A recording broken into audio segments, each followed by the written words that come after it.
Hi, I'm Jeff. I'd like to talk to you a little bit about the differences between a wall-mounted faucet and a backsplash faucet. This information would apply to faucets and pre-rinse units. Wall-mount faucets have eccentrics. Eccentrics are the hardware package where it is adjustable from 8.5 inches to 7.5 inches because the plumber, when he's stubbing out into a wall, can never get those pipes exactly 8 inches on center, so there has to be some adjustability. In a backsplash mounted faucet, the hardware package looks similar to this, where it's not an eccentric, it's not adjustable. They come out exactly 8 inches on center because the holes in the backsplash of a stainless steel sink are always computerized punch. They're always exactly 8 inches on center. So you don't need the adjustability. But when you talk Fisher backsplash faucets, what you get is you get the male nipple where the lock nut and the washer goes on so that you can attach the faucet to the stainless steel backsplash. It's the correct hardware package for mounting a faucet on a stainless steel backsplash. Whether you have a wall-mounted or a backsplash faucet, the actual back of the faucets look identical. The only thing different is the hardware package that comes with either a wall mount or a backsplash. Okay, so let's take a look at the wall mount faucet and how you actually install a wall mount faucet onto a wall. The trim ring, the flange, what we call the flange, screws onto one half of the eccentric. You put that on both.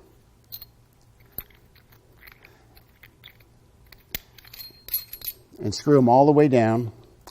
And then you go to your wall and simply screw the eccentric onto the nipple assembly or the pipe sticking out of the wall. Screw both of them on.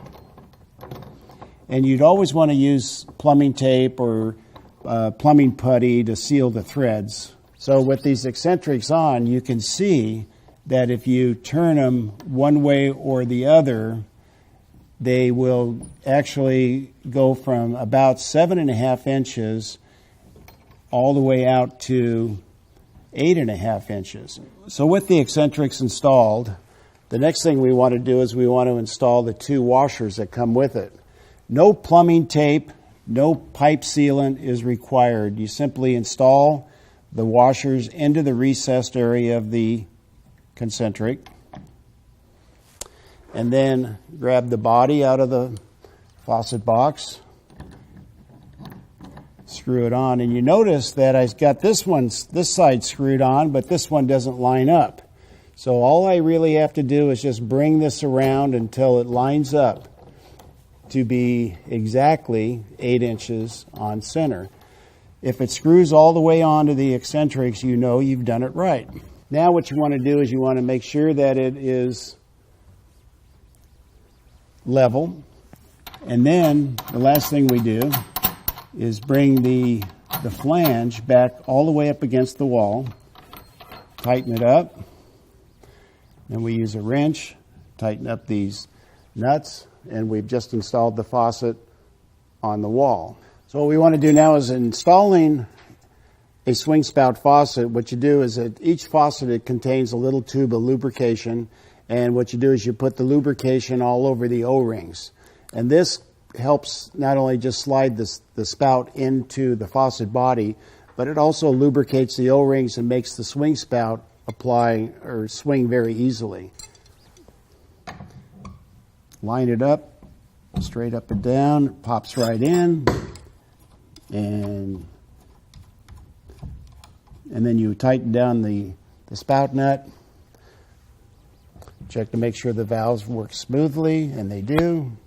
A perfect wall-mounted application. Okay, now we're going to install the Backsplash hardware package to the Fisher faucet. It's always easier to install the faucet if you have the swing spout off. So we'll put that on later. So what we're going to do is install the washers into the concentrics.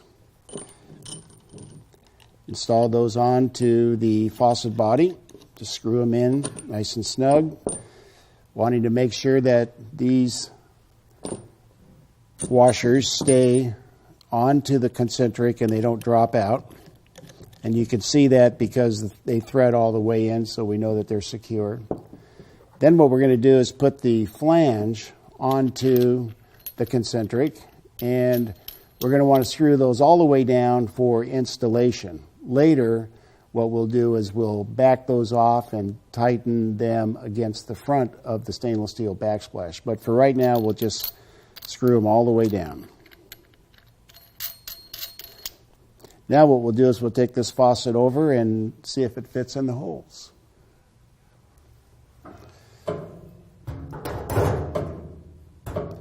And it fits. Okay, so now from the rear of the sink, installing the washer and the lock nut onto the backsplash hardware. Naturally, in the real world, if we're really installing this, we would be using a wrench and really tightening this nut down tight. Now, using the optional elbow, you would put plumbing tape, Teflon tape, around the threads, and then screwing the elbow on to the nipple and tightening it up until it's very tight. And then now this is where the water supply line goes in. Now you could run copper or it could be a supply line. But you'll notice that, and you'll notice by using the Fisher elbow, that when this sink is up against the wall, using this rule to illustrate the wall, what you've got is the elbow not interfering with the wall. So now the sink can fit up flush against the wall with no problem whatsoever. Okay, now that we're done behind the sink, the next thing we want to do is tighten down these flanges. And they just tighten down against the stainless steel. Use a wrench, tighten them down very tight, and this secures the faucet to the backsplash. Next step is installing the swing spout. Inside the faucet packaging, you'll find a little